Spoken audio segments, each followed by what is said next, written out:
routine is very meditative, and my husband knows that. Everybody like in my family knows that. I just have to do it, and he gives me space to do that. It'll take like 15 minutes for me to be in the bathroom in my sink because I had suffered from acne. I continue to suffer from like acne breakouts, hormonal breakouts my entire life, but switching up the ingredients and getting to know like what I'm putting onto my skin and just diving into the know-how of everything really changed it all for me, and it just kind of like ignited more of a passion to take care of myself. Acne definitely impacted my mental health growing up. I was never confident. I definitely had very low self-esteem because I always just dealt with like huge pimples all over my face all the time.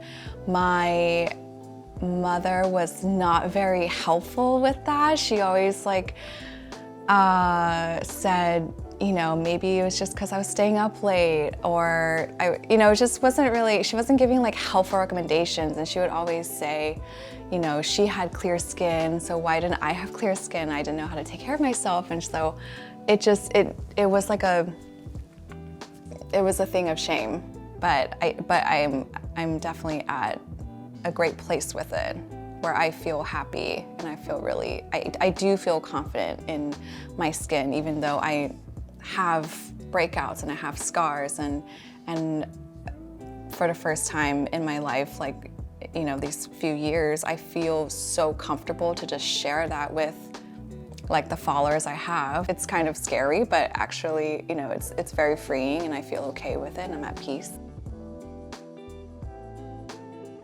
I do take supplements every single day. I just have to know that my body is at least getting the nutrients I think it needs. It freaks me out when I think about just all the problems that like my aging family has, and people around us. Like, I went through this very transformative period in my life where I went vegan, I took an intensive supplement regimen, and it completely like eradicated this health issue that I had. So I know that there is so much power in diet and nutrition and supplementing the right way. So the health issue was when I was 24, 23, I had cervical dysplasia, severe. So, you know, the next stage onward, if I didn't catch it at the time I did, it could have, maybe like, I think the chances were like 40–50% develop into cervical cancer. The doctor gave me the option to do a surgery, which is called LEAP surgery, to just basically remove it. It could affect your fertility if it wasn't done correctly, or, you know, if they actually needed to take out, you know, a larger portion because of the dysplasia. So that really scared me because I was young and I knew I'd always wanted a family. I went to a naturopathic doctor, and she put me on this regimen and diet to help treat the dysplasia, and in just 6 months, it was successful. I didn't get surgery. I did not get surgery. I went back to the doctor to check, you know, just through the pap smear and a biopsy, and it was completely all clear. It's really gratifying being able to connect with mothers from all over who have different experiences and yet still like a shared overall common denominator experience, you know, especially the experience in the Asian American community. Growing up as an Asian American, with most of us with immigrant parents, is a very different experience than most Americans. And it's something that I continue to struggle with, and I talk with one-on-one to a few like Chinese American moms that I know, is just how do I raise our son in a way that honors the good out of my childhood yeah, I don't want to bring any of the hardships and yeah, any of the bad and the trauma from my childhood into raising my child. And it's something that I'm dealing with day to day. I have to train myself or like prep myself into not doing something out of impulse, because my impulse would be what how my parents treated me. You know, like childhood parenting trauma is, and unlearning trauma is something that I'm really passionate about too, and that's something I want to share. I really don't share a lot about that right now on my platform. I do one-on-one when I'm talking with people, like through the DMs, and with people that I'm friends with. But I do feel it is important to speak about, and I haven't seen really many platforms and people speaking out about it. So that is something I want to do in this near future. But I think it's hard because I have to confront that. I have to confront that with my parents if they see that kind of thing. You know, I'm speaking publicly about it. That's a whole nother, like, you know, little obstacle to get through. Growing up, my childhood was really difficult because my mom, I would just say my mom. My dad was, I mean, he was there in a family, but he was working day and night, so he wasn't really present as a father, but as a provider, and that's something I respect him for, as, you know, as our dad. So my mom was really the one solely there, day in and day out with 3 kids.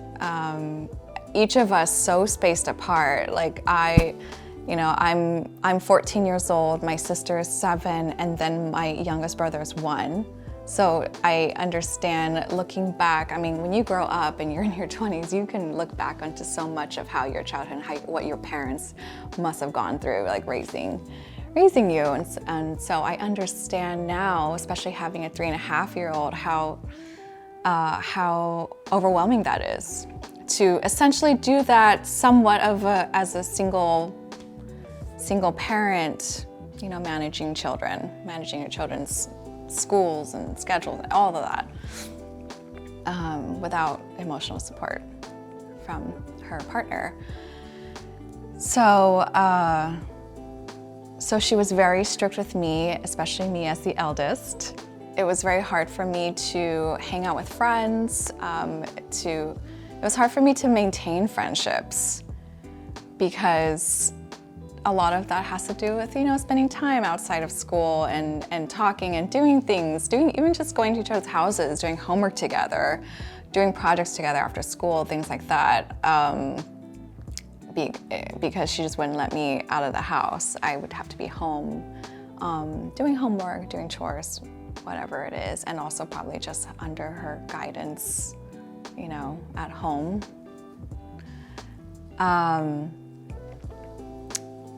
And so that was it felt very alienating.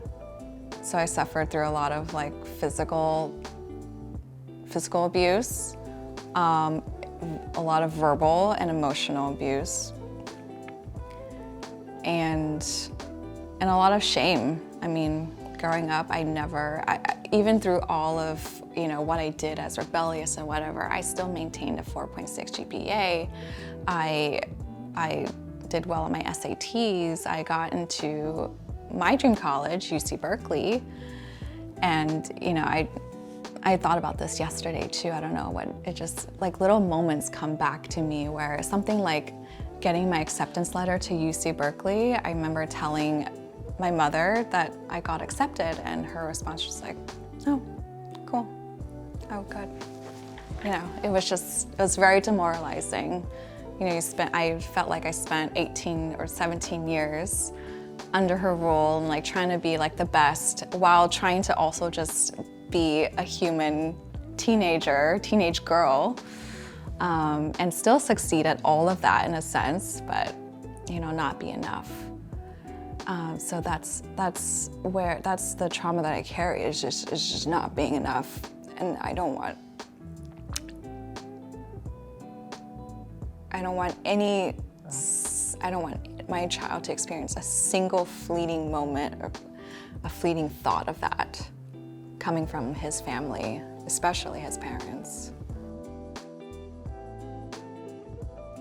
I think I'm lucky to have grown up too with, again, my mom did instill in me the value of just not caring what anyone else thinks, and also not comparing yourself to others. So I think that, you know, my Instagram, my whole online presence, the journey of blogging to Instagram and now to whatever there's going to be next, it has somewhat been easy and okay for me. You know, I look at other people, I look at my friends and what they're doing, but I look at it with support and a positive outlook. Like, you know, I'm glad that these people are getting what they're getting. I'm glad they're doing what they're doing because it's great for them and it works for their specific brand or their lifestyle, for who they are.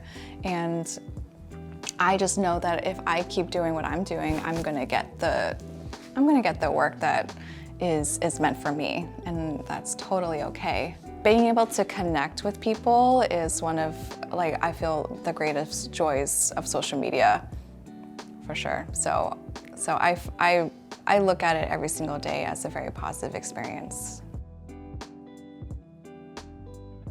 Playing with Jacob. Walking into a room with people I don't know. My child's laugh. I'm very reserved. With people I know who love me.